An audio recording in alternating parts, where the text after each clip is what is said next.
श्री स्वामी समर्थ हिंदू पंचांगानुसार गुढीपाडवा हा सण चैत्र शुद्ध प्रतिपदेला साजरा केला जातो। यावर्षी 2025मध्ये गुढीपाडवा कधी आहे, मुहूर्त कधी आहे, 31 मार्चला की 30 मार्चला आहे, याबद्दलची सविस्तर माहिती आपण पाहणार आहोत। या दिवशी काय करावे आणि काय करू नये, कोणत्या गोष्टी चुकूनही करू नये, घरामध्ये ही भाजी चुकूनही बनवू नये, यामुळे माता लक्ष्मीचा क्रोध आपल्या जीवनावर होत असतो, विपरीत परिणाम आपल्या जीवनावर घडत असतात।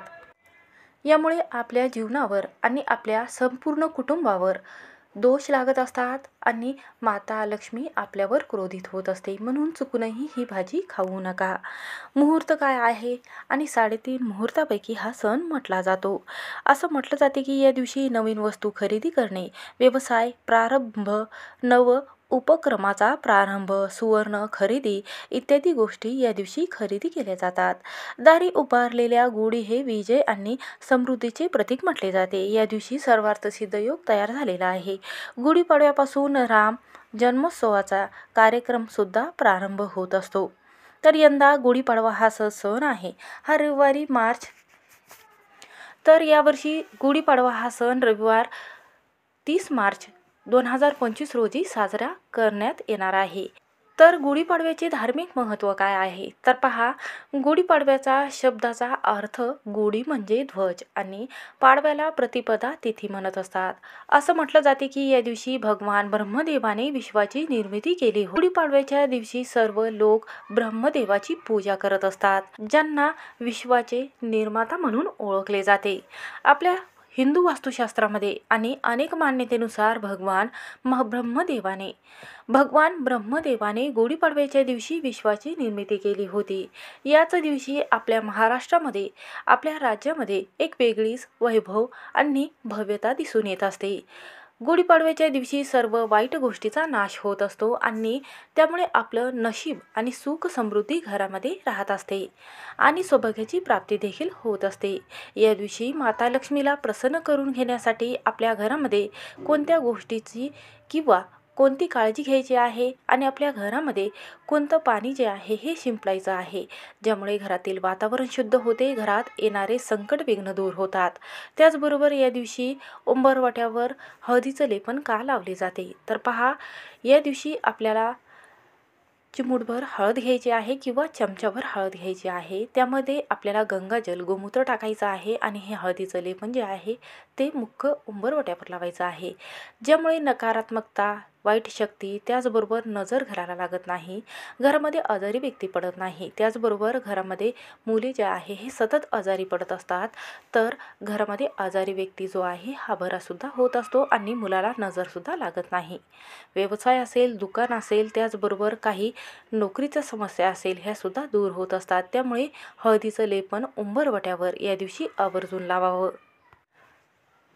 तर असं म्हटलं जाते की गुढीपाडव्याच्या दिवशी असं महत्त्व आहे की 14 वर्षाचा वनवास पूर्ण करून मर्यादा पुरुषोत्तम श्रीराम अयोध्येमध्ये परतल्यानंतर स्मृतिप्रीत्यर्थ गुढीपाडवा हा सण साजरा केला जातो। असं म्हटलं जाते की या दिवशी सम्राट शालिवाहनाचा शंकावर विजय साजरा करण्यासाठी लोकांच्या घरात गुढी बसवली जाते। असं म्हटलं जाते की छत्रपती शिवाजी महाराजांच्या विजयाचे स्मरण करण्याकरिता काही लोक गुढीची स्थापना करत असतात। या दिवशी ब्रह्मदेवाने जगाची निर्मिती केली होती। असं म्हटलं जाते की गुढीचा जो ब्रह्मध्वज आहे, या गुढीला ब्रह्मध्वज असं सुद्धा म्हटलं जातं, तर त्याला इंद्रध्वज असं सुद्धा म्हटलं जातं। गुढी लावल्याने आपल्या घरातील नकारात्मकता दूर होते, त्याचबरोबर घरामध्ये सकारात्मक ऊर्जा राहत असते, घरामध्ये समृद्धी येत असते। गुढीला धर्मध्वज असेही म्हटले जाते, म्हणून त्यांच्या प्रत्येक भागाचा एक विशेष अर्थ आहे। जसे की उलटी पात्र डोके दर्शवणे, तर काठी पाठीच्या कण्याला दर्शवत असते। रब्बी पिकाची कापणी केल्यानंतर पुन्हा पेरणी केल्याच्या आनंदाचे प्रतीक म्हणून शेतकरी हा सण साजरा करत असतात। गुढीपाडव्याच्या दिवशी शेतकरी आपले चांगले पीक शेतामध्ये यावे म्हणून या दिवशी प्रार्थना करत असतात। तर असं म्हटलं जाते की 3.5 मुहूर्तापैकी हा मुहूर्त अत्यंत शुभ मानला जातो। गुढीपाडवा, अक्षय तृतीया, दसरा आणि दिवाळी हे अर्ध शुभ मुहूर्त आहेत।